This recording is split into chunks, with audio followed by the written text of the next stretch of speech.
Have you ever listened to a politician, a CEO, or a motivational speaker and found yourself swept away by their words, feeling suddenly proud, invincible, and noble, only to wake up an hour later and realize you haven't actually accomplished anything? We live in an age of spin. We are surrounded by PR teams, speechwriters, and image consultants, whose sole job is to make reality look prettier than it actually is. We think this is a modern problem, born of social media and 24-hour news cycles. But what if I told you that the very first fake news detector was invented 2,400 years ago by a man who walked barefoot in Athens? Today, we are opening the pages of one of Plato's most peculiar and often misunderstood dialogues, Menexenus. At first glance, it looks like a patriotic speech, honoring soldiers who died in war. But look closer, and you will see something much sharper.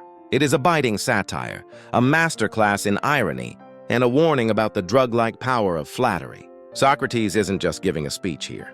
He is trolling the entire political establishment of Athens. He is showing us how easy it is to hijack history and manipulate emotions to blind the public. If you want to immune yourself against manipulation and understand the difference between sounding good and being true, this book is your vaccine.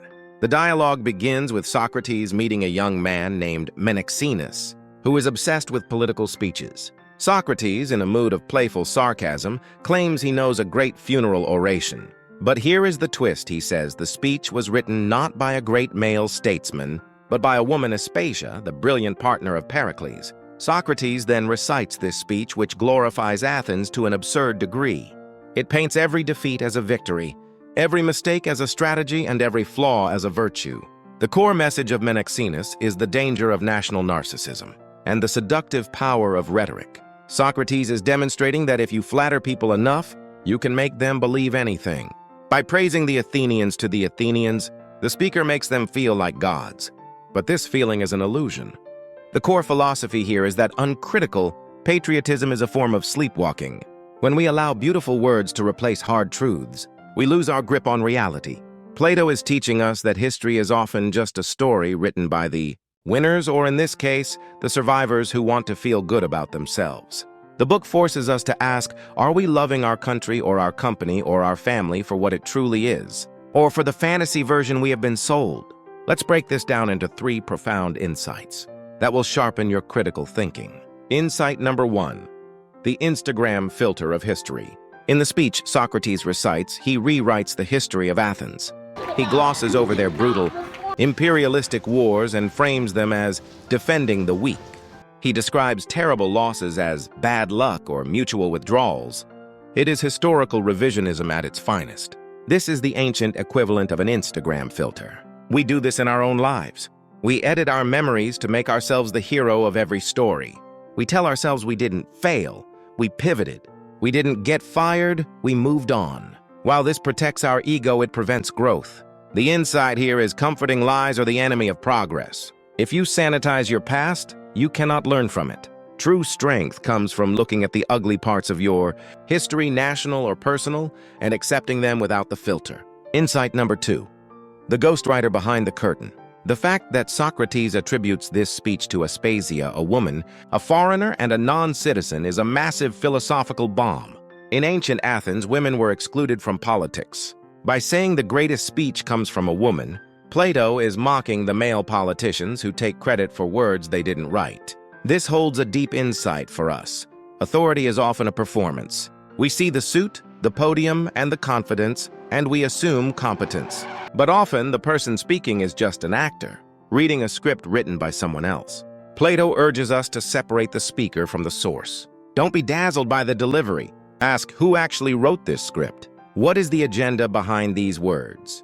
In a world of influencers and spokespeople, knowing the source is the only way to find the truth. Insight number 3, the burden of the ancestors, the debt of privilege. Towards the end of the speech, the tone shifts. The dead ancestors speak to the living. They say, if you are our sons, you must be better than us. If you are not, our glory is your shame. This is the sting in the tail of the satire. Even though the speech is ironic, this part rings true.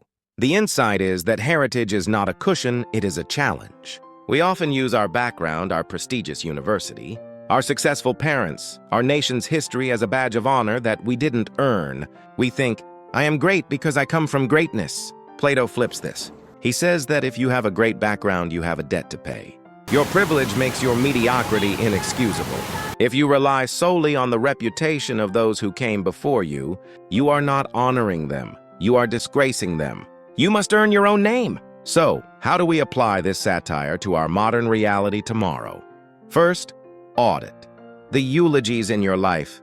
When you watch the news, or listen to a company's quarterly review, or hear a politician speak, activate your Socratic filter. Ask yourself, what are they leaving out? How are they trying to make me feel? If you feel an overwhelming surge of unearned pride or anger, you are likely being manipulated. Spot the rhetoric. Second, own your L's losses. Stop writing a Menexenus-style speech for your own life.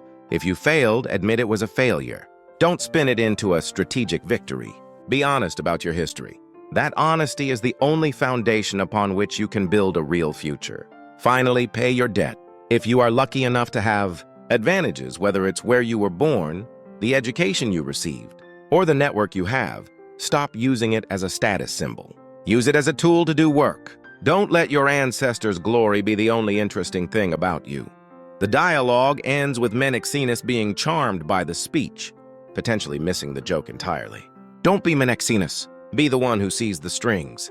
In a world of illusions, the most radical act is to see things exactly as they are.